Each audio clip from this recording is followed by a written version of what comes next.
Hi everybody, good to see you again. I got a really good idea for you today and it's really funny and you can make it in 5 minutes or maybe 10 minutes.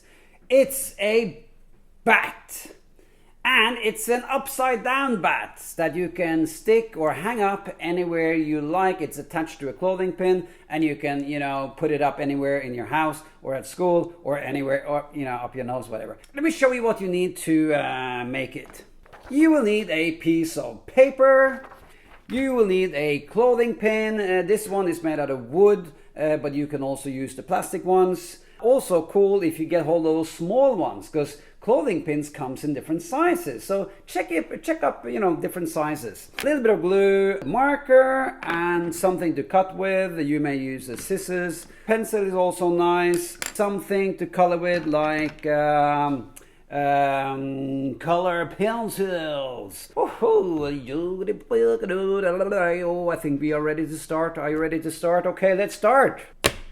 We start by painting our clothing pin black. Sorry if I forgot to mention that we need a brush. Paint the clothing pin black. It's very easy, but it takes a little bit of patience because there's so many little corners and little spaces, on a clothing pin. I advise you that you paint one side black first, then you let that dry, and then you paint the next one, then you let that dry, and then you paint the next one until you are finished. You also have to paint the inside, inside here, and then later you close it.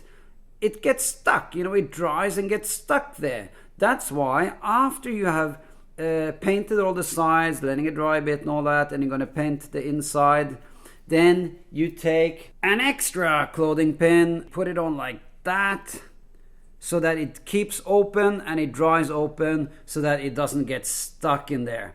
Okay, so let's pretend that this one is now finished and it will look like that when it's dry. By the way, while this one is drying, you can draw, because you got to draw the bat as well, and for that we need the piece of paper. So we put this aside.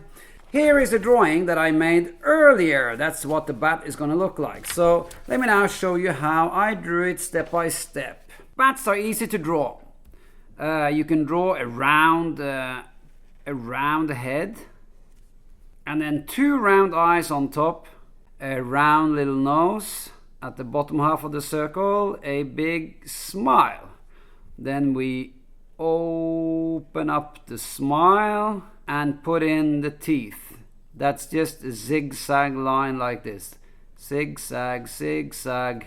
By the way, make sure that the size of your drawing matches the clothing peg a bit. I mean, it's flexible of course, but you can see roughly that it matches here. We do the ears. That's just some pointy triangular shapes with a little triangle inside.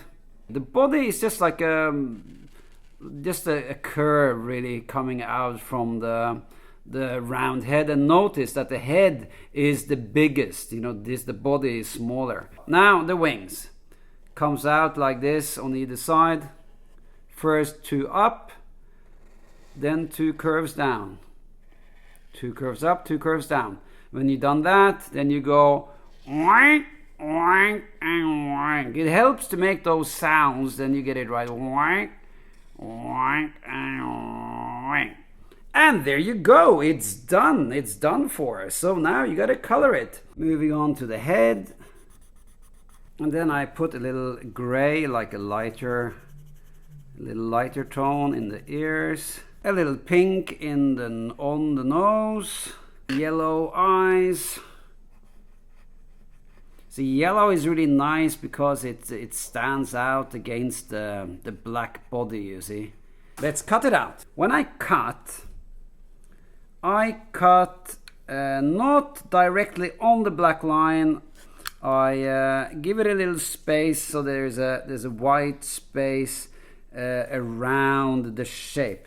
That makes it easier to cut, and also it looks quite nice. I think that white space really give the cartoon quite a classy look. So that's a little tip for you to make it easier for you to do the cutting.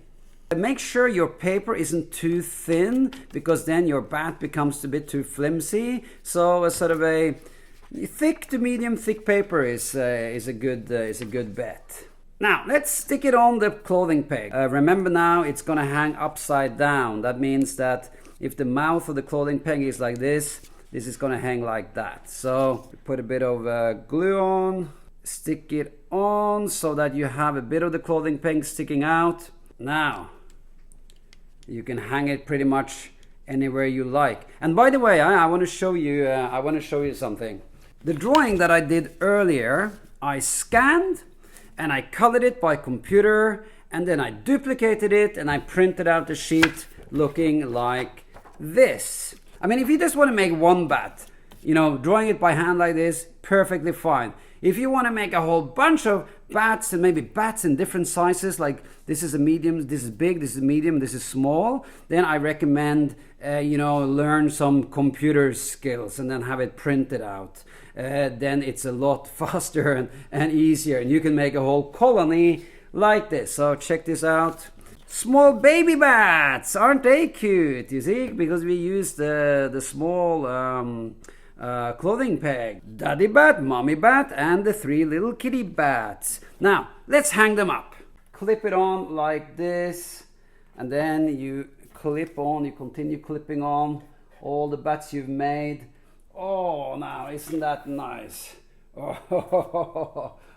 And then you make many, because bats, in caves, they're there by the millions, hundreds of thousands. So make a lot. You'll impress people. And then you can play games like flying around, and landing right in my nose. Oh, how awkward. Oh.